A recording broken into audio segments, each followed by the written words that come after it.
Hey everybody, I'm gonna hit you with this first. Project Mockingbird. What do you think of that? Someone kind of suggested that, or I heard that, and I was like, ooh, I kind of like it. It's almost there, but what do you think? But okay, man, back what we're doing here. 1969 Firebird convertible. We're gonna turn this thing into a 69 Trans Am Tribute, clone, whatever it may be. We're gonna try to do the most accurate car that we possibly can. And you probably already knew that, but if you didn't, just wanted you to understand what we're trying to do. Now I've got the car all set up here. We're gonna last go around trying to get it leveled up to start cutting this car apart, because you can tell this is a concrete floor. This is not perfectly level. This is not the perfect surface to work off of without doing a few things first. And that's what I was trying to get into, and we discovered this car has one hell of a twist, and I've got almost like a 3/4 inch, half-inch difference in height from front side here to the front side there. That is not good. Now, I know the car has been rented, and it pretty much kind of explains why we got a twist in the front, but reason being, it's pretty simple. I've got the jack stands midway there in the back and here in the very front. Simple physics, leverage, or some more weight hanging out the backside. So if I pick up the back of the car, it levels up on these front jack stands just fine. Well, the downside of that is I can't hold the front of the car down while trying to pull the back into place. So I've come up with a method here to get the twist out of the body, and then we're going to show you how to get the thing leveled up before we start cutting, because check this out. Get my new parts starting to show up already. Not all of them, got a good bit of them, but I need to get the car set up here to do this job here on a concrete floor and still get results within an 1/8 inch side to side, and that's what we're going to show you today. Now, if you guys remember last car, we had a little bit of problem. Normally I put these cars on the jack stand and blow them apart. It'll rest right here on the jack stand on the body mount and on the body mount, or sometimes I'll do it on the pinch weld, but I was having a problem because there's a problem here. That really probably shouldn't do that. I've still got the jack stand back there, and there, but this guy, well, she don't even touch. And you can see about a 3/4 of an inch difference. That is not good. And that's what we're trying to figure out and combat and maybe fix. At least that was my goal. Because typically what I'll do, let me explain the process and then why that will not work for what we have going on here. Not to mention, that means something's bent on our car. But what I got to think of this way is this garage floor we discovered is not true. It is not level. It is not a perfect point of reference, but we can convert it into one by using bubble levels. Now, the reason being what I use the longer ones for is because what I'll do is I will get this car body, when not twisted, that point, and 2 rear points on the frame rails, and I can check the rocker panels and everything. As long as I've got this body level to the horizon, it doesn't matter what the pitch of my floor is, as long as when I go to drop a measurement, let's say I want to measure from here to the floor, or a mirrored version, this side to the floor, then if I have my bubble level leveled up, I can drop a tape measure from here to here, and these numbers should be the same, or I call within an 1/8 inch of each other. And that's why you continue to check your work and check the progress of the car. And that's why this is just not going to work. I hope that all makes sense, but that's how I do this. I got a longer bubble level there, and then I can go down like to the rocker panel. I'll pick a point on said rocker panel, like the very front corner here where it reaches the door. Shoot it down. As long as my bubble level, I sometimes have to shim this to compensate for problems in my floor. Then I can drop a tape measure down, touch the top of the bubble level. Let's say it's 19 inches. Jump to the other side, 19 inches. Man, I'm good. I can keep going. But here's what we got to do. I got to get this thing sitting back on the jack stand. Now, we know this car got rear-ended pretty hard in the life of this car. That quarter panel's been replaced, tail panel. When I climb under the back of the car, the frame rail is not even attached to the trunk floor nor the tail panel. So it had pieces replaced, but not the best quality repair. But here's what Lincoln think about. If I put my body weight here on the front corner and actually stand on this thing, it'll actually teeter-totter on the jack stands and pop off that one and come down this one.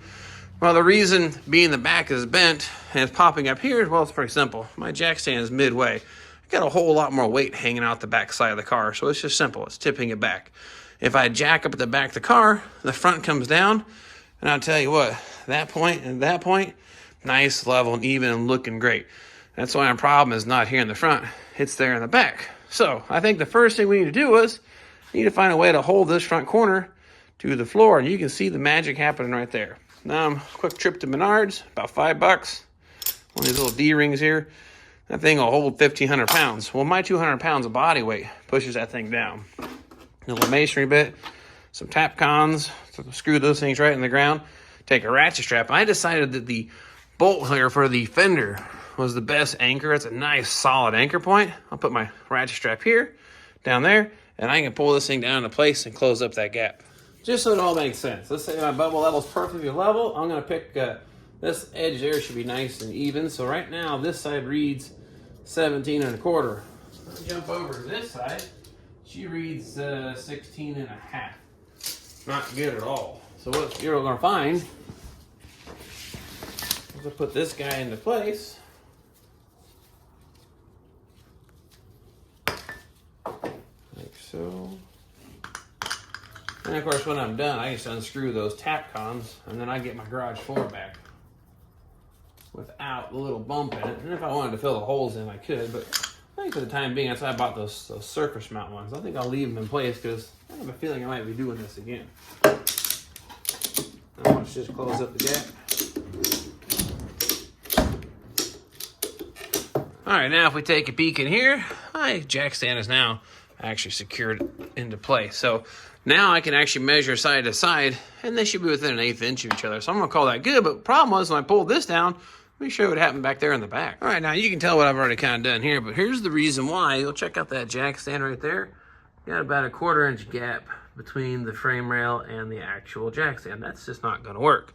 So same idea is, now that I've got the front secured level and where I need it to be, this is proof the back of the car's got a heck of a twist to it. What I'm gonna end up doing is we're gonna take the ratchet strap, pull it here, it'll pull that jack stand, or pull the body right down onto the jack stand. That's gonna make this car, I can show you all kinds of points now, because if I actually measure right now, the frame rail here, the little mounting point, down here to my bubble level, this side's almost a 1/2 inch higher right now, which is not gonna fly. And when I tie it down nice and tight, both sides, then I can measure, from the same thing. The eyelet there in the frame where the spring mounts down to here, they're within an eighth inch of each other. So I'll go ahead and pull this thing down into place. You guys can see how that works out. It works out really nice. And again, I'm not pulling this thing real tight. And that gap there now is closing up. And we're sitting on the jack stand now. That's it. They're snug. But I'm using one hand to pull it into place. That tells you how much actually these bodies have quite a bit of flex to them. All right, now that I've got the body secured to the floor and get the twist out of it, I can start taking measurements, get a pad of paper and start writing things down. But let's go from the spring mount down here to the floor to the bubble level is 26 3/4. I jumped over here to the driver's side, I'm getting the same dimension. So at this point now, I know now my frame rails are even or level to each other. I'll do the same thing down this rocker panel. We discussed, it's typically a pretty true line unless they've been replaced, but a nice point I can go side to side. Say where this quarter panel meets up with the rocker panel, shoot it across and make sure this is the same height on both sides. And then the same thing with the front corner is, and so on and so forth. And as you build in the car, you can even use like this as a point reference to the floor. And then whenever things are a lot better than what we got back here, this mess, you can go from the body line to the floor as long as it's mirrored. So you go from this corner here to that corner there as you're putting quarter panels on trunk floor. Now I have a way to ensure side to side my car is going the way it's supposed to go.